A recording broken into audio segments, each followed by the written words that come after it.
উৎকণ্ঠা আর উদ্বেগের রাত পেরিয়ে থমথমে গোপালগঞ্জ। কাল সকাল 11টা থেকে দুপুর 2টা পর্যন্ত বিরতি দিয়ে অনির্দিষ্টকাল চলবে কারফিউ। বুধবারের সহিংসতার ঘটনায় শহরের রাস্তায় এখনো ছড়িয়ে ছিটিয়ে আছে ইটপাটকেল ও কাটা গাছের গুঁড়ি।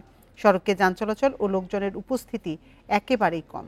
এনসিপি সমাবেশে হামলা ও সংঘর্ষের ঘটনায় মামলা না হলেও 25 জনকে আটক করা হয়েছে। আতঙ্ক উৎকণ্ঠার রাত পেরিয়ে বৃহস্পতিবার সকাল থেকে গোপালগঞ্জ শহরে থমথমে পরিবেশ। জরুরি প্রয়োজনে অল্প কিছু মানুষ ঘরের বাইরে বের হলেও ফাঁকা বেশিরভাগ এলাকা। শহরের বেশিরভাগ দোকানপাট বন্ধ, রাস্তায় কিছু ছোট যানবাহন চলাচল করলেও বিভিন্ন রুটের বাসগুলো কারফিউর কারণে বন্ধ রয়েছে। বেলা বাড়ার সাথে শহরের লোকজনের উপস্থিতি কিছুটা বাড়লেও কমেনি আতঙ্ক। রয়েছে পুলিশ ও সেনাবাহিনীর টহল। এদিকে বুধবারের সংঘর্ষের ঘটনায় আহত বেশিরভাগই আছেন গ্রেপ্তার আতঙ্কে। প্রশাসন মনে করতে যে শান্ত রাখার জন্য তারা যে সিদ্ধান্ত নিছে এটা তারা মন ভালো করেই নিছে, কিন্তু আমাদের জন্য অসুবিধা হচ্ছে। যে সরকারই আসুক আমাদের কোনো সমস্যা, আমাদের রিক্সা চালাই খাতে হবে, আমাদের কোনো রাজনীতিও নাই কিন্তু শান্ত সুষ্ঠুভাবে যেন দেশটা চলে এটাই। বুধবার সকাল থেকে এনসিপির সমাবেশ ঘিরে দফায় দফায় হামলা, সংঘর্ষ, অগ্নিসংযোগ ও গুলির ঘটনায় রণক্ষেত্রে পরিণত হয় গোপালগঞ্জ শহর। নিহত হন 4 জন, আহত শতাধিক। Independent news. গোপালগঞ্জের ঘটনা এত বড় হবে সেই তথ্য গোয়েন্দাদের কাছে ছিল না বলে জানিয়েছেন স্বরাষ্ট্র উপদেষ্টা। হামলাকারীদের ছাড় না দেয়া স্পষ্ট ঘোষণা দেন তিনি। প্রধান উপদেষ্টার প্রেস সচিব জানান, এনসিপির ওপর হামলার ঘটনায় 3 সদস্যের তদন্ত কমিটি গঠন হয়েছে। 14 দিনের মধ্যে প্রতিবেদন দিতে হবে কমিটিকে। বৃহস্পতিবার রাজধানীতে আলাদা অনুষ্ঠানে এসব কথা বলেন তারা। বুধবার গোপালগঞ্জে জাতীয় নাগরিক পার্টি এনসিপির জুলাই পদযাত্রা ঘিরে ব্যাপক সহিংসতার ঘটনা ঘটে। আওয়ামী লীগ ও নিষিদ্ধ ছাত্রলীগ নেতাকর্মীদের সঙ্গে আইন শৃঙ্খলা বাহিনীর সংঘর্ষে নিহত হয় 4 জন। গোপালগঞ্জে এনসিপি নেতাকর্মীদের ওপর নিষিদ্ধ ছাত্রলীগের হামলাকে ন্যাক্কারজনক বলছেন যুব ও ক্রীড়া উপদেষ্টা। সে সময় আইন শৃঙ্খলা বাহিনীর ভূমিকা ঠিক ছিল বলেও জানান তিনি। এটা তো দুঃখজনক। আমরা লক্ষ্য করেছি যে সারা দেশ থেকে বিভিন্ন সন্ত্রাসীরা সেখানে গিয়ে আশ্রয় নিয়েছে এবং গতকালকে একটা ন্যাক্কারজনক ঘটনা সেখানে ঘটেছে। এটা আমরা কখনোই প্রত্যাশা করি না। আমরা চাই যে শান্তিপূর্ণভাবে, বাংলাদেশের মানুষ শান্তিপ্রিয়, শান্তিপূর্ণভাবেই সবকিছু রাজনৈতিক কার্যক্রমও চলবে, এটাই আমরা প্রত্যাশা করি। এদিকে ফরেন সার্ভিস একাডেমিতে ব্রিফ করেন প্রেস সচিব শফিকুল আলম। বলেন, গোপালগঞ্জের হামলা তদন্তে 3 সদস্যের কমিটি গঠন করা হয়েছে। গোপালগঞ্জ নিয়ে আজকে ক্যাবিনেটে বিস্তারিত আলোচনা হয় এবং ক্যাবিনেটের আলোচনার পরে আপনারা অলরেডি জেনেছেন যে একটা প্রোব কমিটি করা হয়েছে। মিনিস্ট্রি থেকে 2 জন অ্যাডিশনাল সেক্রেটারি থাকবেন। এরা 3 জন 14 দিন তাদেরকে দেওয়া হয়েছে ইনভেস্টিগেট করে তাদের রিপোর্টটা চিফ অ্যাডভাইজারের অফিসে সাবমিট করবেন। সচিবালয়ে স্বরাষ্ট্র উপদেষ্টা জানান, গোপালগঞ্জে সহিংসতার ঘটনায় এ পর্যন্ত 25 জনকে আটক করা হয়েছে। ভবিষ্যতে এ ধরনের কোনো ঘটনা যাতে না ঘটে সেজন্য সব ধরনের নির্দেশনা দেয়া হয়েছে। গোয়েন্দাদের তো তথ্য ছিল, বাট এত পরিমাণ যে হবে ওই তথ্যটা হয়তো ছিল না। আমরা তো নির্দেশনা দিছি ওখানে ভবিষ্যতে যেন এই ধরনের ঘটনা না ঘটে এই জন্য সব ধরনের প্রিকশন নেওয়া হবে। সংঘাতের ঘটনায় জড়িতদের ধরতে অভিযান চলছে বলেও জানান স্বরাষ্ট্র উপদেষ্টা। Shahid Ahmed, independent News, Dhaka. সন্ত্রাসীদের বিরুদ্ধে ব্যবস্থা না নিলে গোপালগঞ্জের উদ্দেশ্যে আবারও মার্চ করবে বলে জানিয়েছেন জাতীয় নাগরিক পার্টির আহ্বায়ক নাহিদ ইসলাম। দুপুরে ফরিদপুর শহরের জনতার ব্যাংক মোড়ে এনসিপির সমাবেশে তিনি একথা বলেন। নাহিদ ইসলাম বলেন, পদযাত্রা চলবে, যতই হামলা আসুক পদযাত্রা থামবে না। হামলা করে পদযাত্রা ঠেকিয়ে রাখা যাবে না। আন্দোলনের মাধ্যমে দেশের মানুষের অধিকার আদায় করা হবে। জুলাই ঘোষণাপত্র প্রসঙ্গে তিনি আরো বলেন, 3 আগস্ট কেন্দ্রীয় শহীদ মিনারে সকল ছাত্র জনতা নিয়ে জুলাই ঘোষণাপত্র পাঠ করা হবে। পরে সমাবেশ শেষে রাজবাড়ী পৌঁছায় নেতাকর্মীরা। পরে মানিকগঞ্জে যাবেন এনসিপির নেতারা।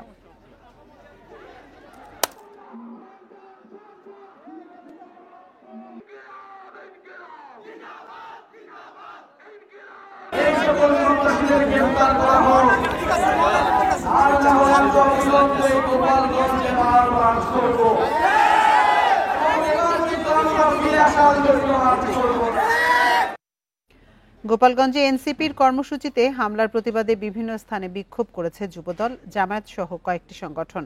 পাশাপাশি সমাবেশও করে তারা। এই হামলায় আওয়ামী লীগের সন্ত্রাসী পরিচয় আবারও প্রতিষ্ঠা পেয়েছে বলে মন্তব্য করেন নেতারা। জড়িতদের দ্রুত গ্রেপ্তারের দাবিও তাদের। এনসিপির পদযাত্রার প্রতিরোধের ঘোষণা দিয়ে আগে থেকে সামাজিক যোগাযোগ মাধ্যমে সরব ছিলেন কার্যক্রম নিষিদ্ধ থাকা আওয়ামী লীগের গোপালগঞ্জের কর্মীরা। সেই হুমকি উপেক্ষা করে বুধবার সেখানে যান এনসিপির নেতারা। তারা পৌঁছানোর আগেই পুলিশের গাড়িতে আগুন, ইউএনওর গাড়ি এবং সমাবেশস্থলে হামলা হয়। এর প্রতিবাদে বৃহস্পতিবার সারা দেশে বিক্ষোভ করে এনসিপি সহ বিভিন্ন সংগঠন। এদিন দুপুরে রাজশাহীতে মিছিল করে জামায়াতে ইসলামী। পরে এক সমাবেশে বক্তারা বলেন, এই হামলায় আবারও প্রমাণ করল আওয়ামী লীগ সন্ত্রাসীদের সংগঠন। এছাড়া লালমনিরহাটেও বিক্ষোভ করে দলটি। বাংলাদেশের স্বাধীনতা সার্বভৌমত্বের উপর হামলা, এই হামলা বাংলাদেশের পতাকার উপর হামলা। আমরা এই হামলা মেনে নিতে পারি না। নারায়ণগঞ্জে বিক্ষোভ মিছিল করে যুবদল। এতে বিভিন্ন ওয়ার্ডের নেতাকর্মীরা অংশ নেন। এছাড়া সংবাদ সম্মেলনে হামলার নিন্দা জানায় গণসংহতি আন্দোলনের জেলা সংগঠন। আহ্বান রাখবো যে ওই ঘটনার সাথে যারা যুক্ত আছেন তাদেরকে যেন অতি দ্রুত গ্রেপ্তার এবং বিচারের আওতায় আনেন। কুমিল্লা, লক্ষ্মীপুর ও ব্রাহ্মণবাড়িয়ায় বিক্ষোভ মিছিল করে জামায়াতে ইসলামী। পরে সমাবেশে নেতারা বলেন, এমন হামলা গণতন্ত্রের জন্য হুমকি। সেই ফ্যাসিবাদের উত্তরসূরিরা আবারও জেগে ওঠার ব্যর্থ চেষ্টা চালিয়েছে। হামলার প্রতিবাদে সাতক্ষীরায় অবস্থান কর্মসূচি পালন করেছে এনসিপির নেতাকর্মীরা। শহরের নিউ মার্কেট মোড়ে 2 ঘন্টা অবস্থান করেন তারা। আমাদের এদেরকে হত্যা করার জন্য তারা এত বড় ষড়যন্ত্র করছিল, যেটা আমাদের কারো কাম্য না। এদিকে নড়াইলে বিক্ষোভ মিছিলের পর সমাবেশ করে জামায়াত। হামলার ঘটনায় প্রশাসনের দুর্বলতাকে দায়ী করে জড়িতদের গ্রেপ্তারের দাবি জানান নেতারা। Tanzil Hasnat, independent news. নির্বাচন পিছিয়ে যেতে পারে এমন কোনো ইস্যু তৈরি না করতে এনসিপির প্রতি আহ্বান জানিয়েছেন বিএনপি নেতা সালাউদ্দিন আহমেদ। বৃহস্পতিবার নয়াপল্টনে যুবদলের বিক্ষোভ সমাবেশে তিনি বলেন, রাজনৈতিক অনভিজ্ঞতার কারণেই গোপালগঞ্জের সংঘাতের ঘটনা ঘটেছে। সমাবেশে নেতারা বলেন, বিএনপি না চাইলে জামায়াতে ইসলামী এদেশে রাজনীতি করতে পারবে না। দেশে আইন শৃঙ্খলা পরিস্থিতির অবনতির অভিযোগে নয়াপল্টনে বিএনপির কেন্দ্রীয় কার্যালয়ের সামনে যুবদলের বিক্ষোভ সমাবেশ। যোগ দেন সংগঠনটির ঢাকা মহানগরের বিভিন্ন শাখার নেতাকর্মীরা। বেলা ৩টায় কর্মসূচি শুরুর কথা থাকলেও সকাল থেকেই খণ্ড খণ্ড মিছিল নিয়ে আসতে থাকেন যুবদলের নেতাকর্মীরা। পরে সংক্ষিপ্ত সমাবেশে বক্তব্য রাখেন বর্তমান ও সাবেক নেতারা।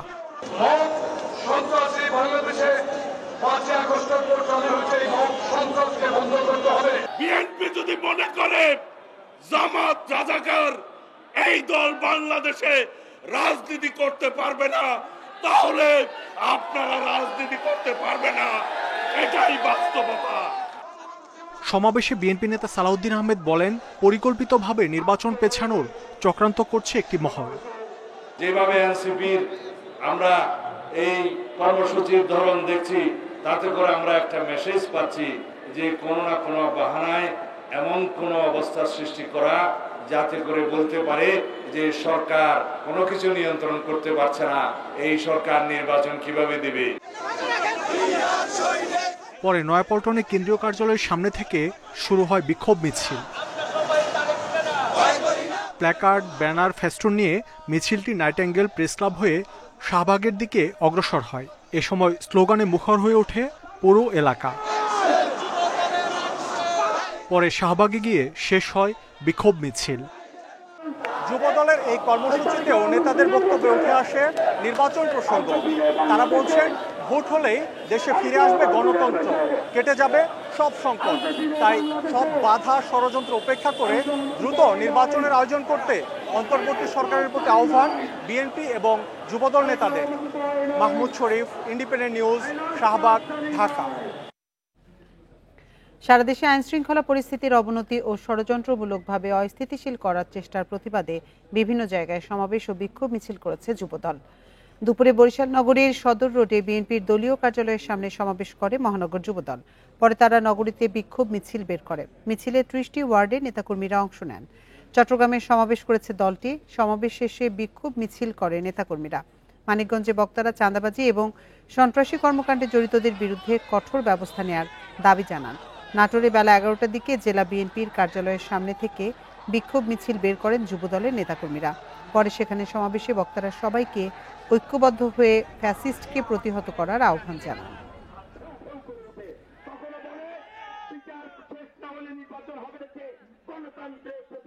বাংলাদেশের সকল নেতা কর্মীদের কাছে আমার আহ্বান, যার যার এলাকায় আপনারা ঐক্যবদ্ধভাবে এই ফ্যাসিস্টকে প্রতিহত করতে হবে। ক্ষমতাচ্যুত সাবেক প্রধানমন্ত্রী শেখ হাসিনার সামরিক উপদেষ্টা তারিক আহমেদ সিদ্দিকের ৬২ কোটি টাকার অবৈধ সম্পদের প্রমাণ পেয়েছে দুর্নীতি দমন কমিশন দুদক। একই সঙ্গে ১২২ কোটি টাকার সন্দেহজনক লেনদেনে প্রমাণ পাওয়ায় স্ত্রী ও ২ সন্তান সহ তার বিরুদ্ধে মামলা করা হয়েছে। বৃহস্পতিবার দুদকের মহাপরিচালক আক্তার হোসেন এসব তথ্য জানিয়ে বলেন, বাস্তবে দেশে বিদেশে আরও সম্পদ রয়েছে তাদের। তদন্তে দালিলিক প্রমাণ মিললে সেগুলো মামলায় অন্তর্ভুক্ত করা হবে। জানা যায়, গাজীপুরের বাঙ্গালগাছ এলাকায় তারিক সিদ্দিকের বাগান বিলাস নামের বিশাল বাড়ি রয়েছে। একইভাবে ফাউকাল এলাকায় ডুপ্লেক্স ভবন সহ রয়েছে বিপুল সম্পত্তি। এছাড়া রাজধানীর অভিজাত এলাকাতেও আছে প্লট ও ফ্ল্যাট। এর মধ্যে আছে বাড়িধারা আবাসিক এলাকার পার্ক ভ্যালির ফ্ল্যাট, বাড়িধারা ডিওএইচএসে 7তলা বাড়ি। এরই মধ্যে বিমানবন্দরে উন্নয়ন প্রকল্পের নামে ৮০০ কোটি টাকার বেশি আত্মসাতের অভিযোগে তারিক সিদ্দিক সহ সংশ্লিষ্টদের বিরুদ্ধে মামলা হয়েছে। কর্তৃকগত আয়ের উৎসের সাথে অসঙ্গতিপূর্ণ সম্পদ অর্জন করে ভোগ দখলে রাখায় এবং তার নামেও 4টি ব্যাংক হিসাবে ৬২ কোটি টাকারও বেশি সন্দেহজনক লেনদেন করে পরবর্তীতে স্থানান্তর, রূপান্তর, হস্তান্তর করার অপরাধ অনুসন্ধানকালে প্রমাণিত হয়েছে এবং মানি লন্ডারিং প্রতিরোধ আইন ২০১২ সংশ্লিষ্ট ধারায় একটি মামলা রুজুর সিদ্ধান্ত গৃহীত হয়েছে। ২১শে আগস্ট আওয়ামী লীগের সমাবেশে গ্রেনেড হামলার মামলায় তারেক রহমান ও সাবেক স্বরাষ্ট্রমন্ত্রী লুৎফুজ্জামান বাবু সহ ৪৯ আসামির খালাসের রায়ের বিরুদ্ধে পরবর্তী আপিল শুনানি ২৪ জুলাই সকালে প্রধান বিচারপতি সৈয়দ রেফাত আহমেদের নেতৃত্বাধীন ৬ সদস্যের আপিল বেঞ্চে শুনানি শেষে এ তারিখ নির্ধারণ করা হয়। পাশাপাশি পলাতক ২ আসামি মাওলানা তাজউদ্দিন ও আবু হানিফের পক্ষে রাষ্ট্র কর্তৃক আইনজীবী নিয়োগ দেওয়া হয়েছে। বৃহস্পতিবার রাষ্ট্রপক্ষ শুনানি করে। গেল বছরের ১ ডিসেম্বর লুৎফুজ্জামান বাবু সহ ১৯ জনের মৃত্যুদণ্ড, তারেক রহমান সহ ১৯ জনের যাবজ্জীবন এবং ১১ জনের বিভিন্ন মেয়াদের দণ্ড মওকুফ করে রায় দেয় হাইকোর্ট। সেই রায়ের বিরুদ্ধে রাষ্ট্রপক্ষ লিফট আপিল করলে ১ জুন তা মঞ্জুর করে আপিলের অনুমতি দেন প্রধান বিচারপতির নেতৃত্বে ৬ বিচারপতির আপিল বেঞ্চ।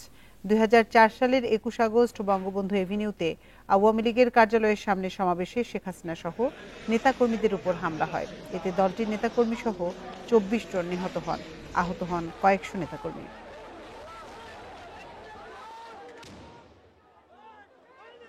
রাষ্ট্র মনে করেছেন এই বিষয়টা আপিল করা দরকার, সেই জন্য রাষ্ট্রপক্ষ সেটা আপিল করেছেন। রাষ্ট্রের অধিকার আছে এবং তাদের এভরি রাইটস প্রসিডিউরটা মেনটেন করা, and we welcome their exercise. এবং এই জন্য আমরা ভয়ে ভীত না, including the non appealing accused, I mean Mister Tarek Rahman.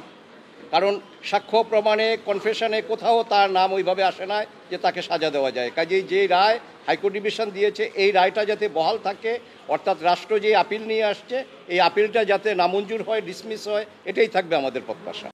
কেন্দ্রীয় ব্যাংকের নির্দেশে পদত্যাগ করেছেন ইসলামী ব্যাংকের চেয়ারম্যান ওবায়দ উল্লাহ আল মাসুদ। বৃহস্পতিবার তিনি পরিচালনা পর্ষদের কাছে পদত্যাগপত্র জমা দেন। তার বিরুদ্ধে অনিয়ম সহ নানা অভিযোগ রয়েছে। এর আগে ২২ আগস্ট ইসলামী ব্যাংকের পরিচালনা পর্ষদ পুনর্গঠন করে দেয় কেন্দ্রীয় ব্যাংক। ৫ সদস্যের পরিচালনা পর্ষদের চেয়ারম্যান করা হয় সোনালী ও রূপালী ব্যাংকের ব্যবস্থাপনা পরিচালকের দায়িত্ব পালন করা ওবায়দ উল্লাহ আল মাসুদকে। চেয়ারম্যান হওয়ার পর সম্প্রতি তার বিরুদ্ধে বিভিন্ন অভিযোগ পায় কেন্দ্রীয় ব্যাংক। ১৫ জুলাই ওবায়দ উল্লাহ আল মাসুদ ও তার পরিবারের সদস্যদের ব্যাংক হিসেব তলব করে BFIU। ১৬ জুলাই ইসলামী ব্যাংকে বিশেষ অভিযানে যায় সংস্থাটি। এর আগে ৩ জুলাই কেন্দ্রীয় ব্যাংকের ডেপুটি গভর্নর কবির আহমদ ওবায়দ উল্লাহ আল মাসুদকে জরুরি ভিত্তিতে ডেকে পাঠান। ওই সময় তাকে পদত্যাগ করতে বলা হয়।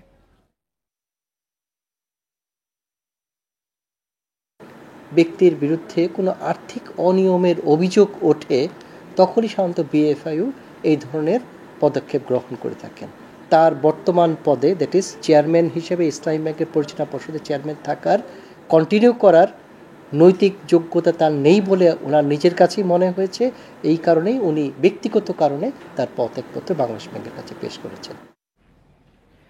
পঞ্চগড়ের সদর ও বোদা সীমান্ত দিয়ে নারী শিশুসহ 24 জনকে পুশিন করেছে বিএসএফ। এদের মধ্যে 23 জনকে থানায় হস্তান্তর করা হয়েছে। একজন ভারতীয় বলে প্রাথমিকভাবে ধারণা করেছে বিজিবি জানায় বুধবার রাতে সদর উপজেলার সিং রোড সীমান্ত দিয়ে 17 জন ও বোদা উপজেলার মালকাডাঙ্গা সীমান্ত দিয়ে 7 জনকে পুশিন করে বিএসএফ। পরে বাংলাদেশের অভ্যন্তরে তাদের আটক করে বিজিবি সদস্যরা। তাদের বাড়ি নড়াইল ও বাগেরহাট জেলায়। এদের মধ্যে একজনের পরিচয় নিশ্চিত না হয় তার বিষয়ে তদন্তের পরে ব্যবস্থা নেওয়া হবে। এছাড়া 23 জনকে পরিবারের কাছে হস্তান্তর সহ আইনি ব্যবস্থা নেওয়া হবে বলে জানিয়েছে পুলিশ। গত 2 মাসে 8 দফায় নারী শিশুসহ 116 জনকে পঞ্চগড়ের বিভিন্ন সীমান্ত দিয়ে পুশিন করে বিএসএফ। আমরা 6 জনকে পুশিনের হিসেবে পেয়েছি। এর মধ্যে একজন পুরুষ, 2 জন নারী, 3 জন শিশু। আমরা তাদের নাম ঠিকানা যাচাই করব, পরবর্তী আইনগত ব্যবস্থা করব।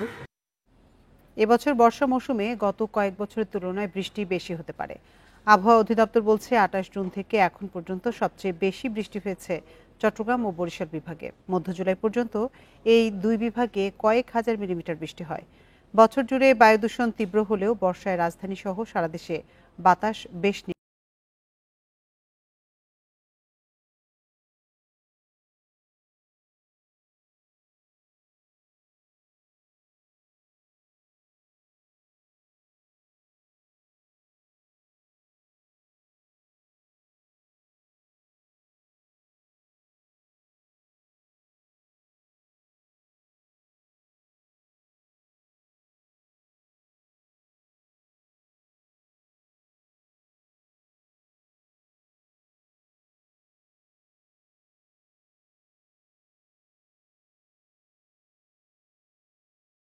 আবহাওয়া অধিদপ্তরের তথ্য বলছে 28 জুন থেকে এখন পর্যন্ত সবচেয়ে বেশি বৃষ্টি হয়েছে চট্টগ্রাম ও বরিশাল বিভাগে।